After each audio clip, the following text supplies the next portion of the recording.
Hey guys, my name is Rishi Prasad. I'm one of the founders of Mumbai Parkour and Movement Academy. We are here at the Academy today to learn a little bit about the basics of parkour, how to get into it, a couple of moves that I'll demonstrate that will help you get into the sport of parkour in a safe way. So come on, let's go.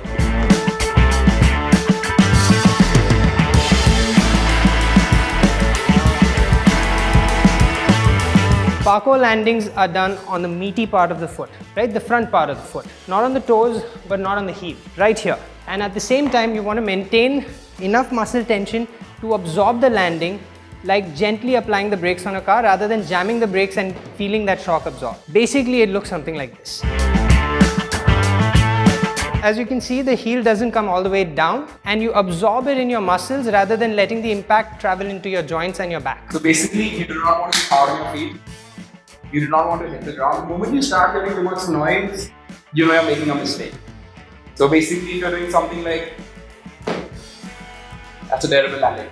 You heard that.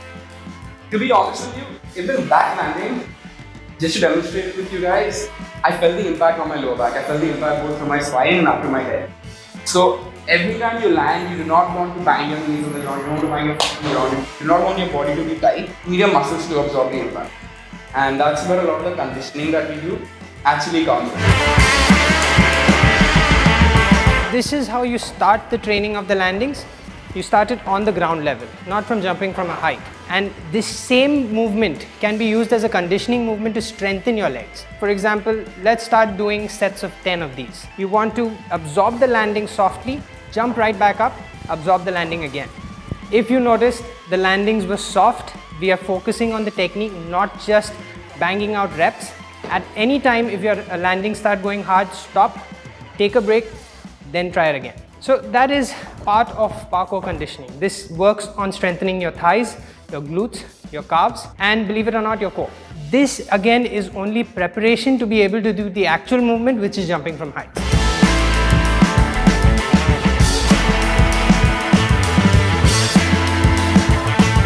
The next skill that we learn is balancing.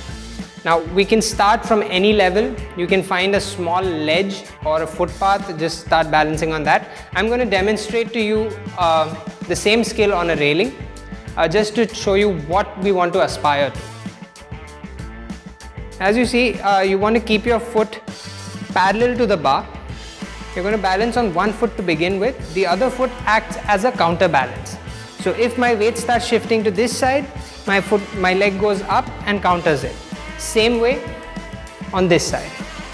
Now you'll have to develop this mobility. That's why we don't start at a height. We start on the ground level with something similar to this.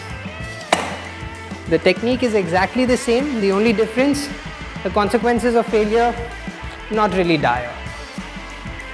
So first we practice this type of balancing. We want to try and hold it for about 20 to 30 seconds before we start trying to walk on a railing. And again, walking should be done slow. Moving fast is like driving a bicycle, is good and well to balance fast, but it's harder if you ever want to stop. So learn how to balance slow, then try and move fast. Balance is a great way to train your calves and your ankles, as well as, well, it's just a lot of fun to challenge yourself. Make sure you train both legs, don't just become one-sided.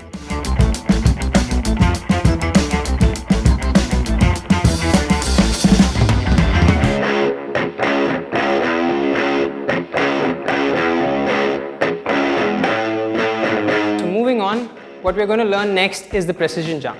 Now basically it's just a standing broad jump, but with the added technique of landing precisely on the spot. And we're going to use the same landing technique that we learned earlier on. Giles here is going to show you what happens if you jump straight at the obstacle rather than jumping up. When we jump from one spot to the other, we don't jump directly or flat. We jump high and then we try to land more or less perpendicularly to the obstacle.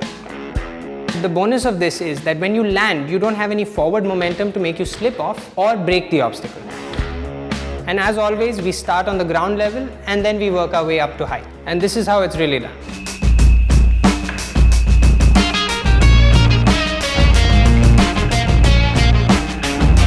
So now we're going to move on to the first vault that we learn. It's the safety or the step vault. It's the most basic way of covering any obstacle that is about waist or chest high. I'm going to show you the breakdown version of it. It looks something like this. We start learning it by 2 hands. You put 1 foot on top, alternate hand and leg. So if my left hand is on top, my right foot will be on top. Make sure that there's enough space in the middle, and then your other foot will go through. Now the benefits of doing this is you continue running forward. One thing that you want to remember here is the reason we put this leg through is to avoid turning while we do this vault. If you don't put it through and you just come from here, now I'm facing this way, whereas I want to run this way. The other advantage is that it lowers your body weight closer to the ground. So you're not taking a height drop, whereas you're taking a lighter impact to your body.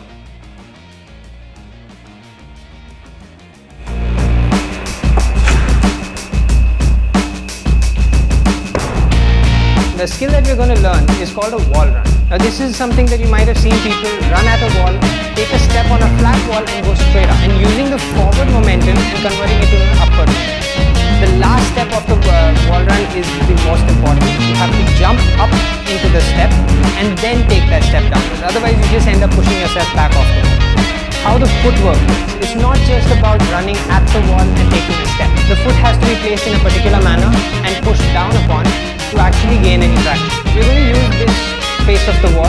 This is a sloping face just to demonstrate how to do the foot. You're going to run at the box, take a step just around waist high or a little higher, and then push down on the wall. So it will look something like this. You take a jump on the last step, so that when you take the step on the wall, your step is just below hip height. Anything higher than that and you'll just push yourself off the wall. I'm going to demonstrate a couple of ways to do the wall run and a couple of ways that it can go wrong. So here what happened was, I took a step on the wall, but rather I just kicked it and dropped down. There was no change in the momentum from forward to upward.